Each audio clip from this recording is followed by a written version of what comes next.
So you're probably looking around YouTube looking to see what the heck's going on with the overall crypto market. Are we crashing?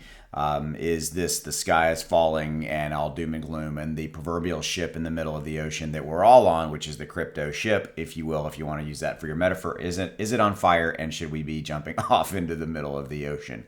In my opinion, no, not financial advice. Do what's right for you, right?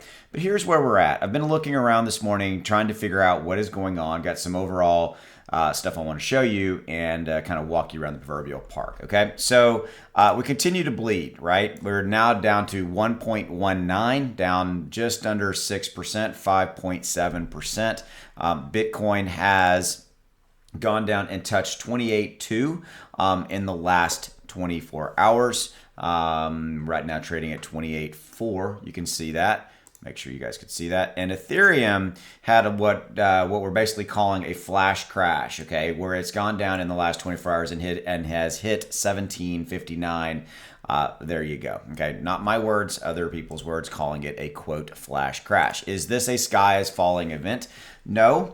There's different camps here. That there's some camps that believe that this is the market makers and pretty much everybody out there kind of repositioning, getting everything as low as it possible can go, so they can lock in fantastic rates to own Bitcoin, Ethereum, all the other major altcoins before the proverbial bull run begins. There's that camp. There's the other camp. Well, there's multiple camps, but there's another camp out there that fundamentally believes that obviously kind of it's all these macro events, which I tend to be kind of in that camp. It's a lot of these macro events, right? Fear of recession, Russia-Ukraine war, possible food shortages coming related to wheat and sunflower oil and all, and a lot of the fact that the Russia-Ukraine war, I don't know if you know this, is that the Ukraine is basically one of the major bread baskets for the world. 30% of the world's wheat is produced between Russia and the Ukraine. Okay, so you have that going on. All right, you have the fear, uncertainty, and doubt around that whole thing. COVID's still here. Recession, supply chain issues. The fun times just continue to roll. All right, now, with that said, there's also something else that has happened. There was about $110 million in crypto liquidated as BTC and Ethereum have suffered more losses. But one thing I want to show you here is right here. A wave of liquidations has rolled across multiple crypto exchanges, making traders lose 116 million within an hour, etc.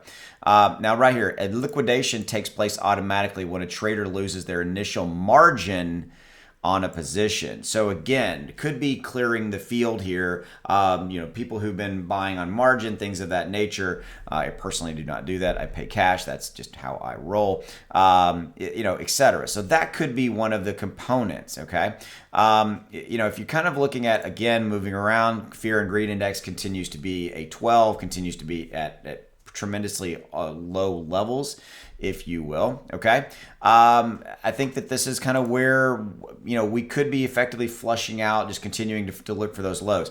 The indicators are, and I have people that do very, very serious in-depth technical analysis that I talk to and that I'm in constant contact with, that are saying that Bitcoin and Ethereum, kind of the basement, if you will, the floor for Bitcoin is this $28,000 range. Ethereum is approximately $1,800. And these are our lows, our support levels, etc. Now, this little flash crash for Ethereum, mildly concerning to me. I'm going to keep an eye on it. So that's what I've got for you right here, right now. Just continuing to watch it. Multiple camps at play. Bearish pressure in play right now. What we need to do is bounce back up off of it, and continue to roll. I was just reading this. This eclipse-like event is why Bitcoin could reach 100,000 by next year. There you go. That's a little bit of positive news. We'll end on that note, right? So if you want to check this article out, I haven't read this yet. It's over on Yahoo Finance. But you can see like the Dow and the NASDAQ are doing really, really nicely. Okay, so we've got a lot, which kind of leads me to believe, I think, that what we got going on in crypto right here, right now is a push down to get lower levels for significant money to buy in and lock in at these lower levels. To be able to buy Ethereum in the 1700, to be able to buy Bitcoin, high 28s, etc. Okay, that's what I got for you. As always, I appreciate you. Thanks for giving me a few minutes of your day. If you haven't already done so, hit that subscribe button. I'll see you.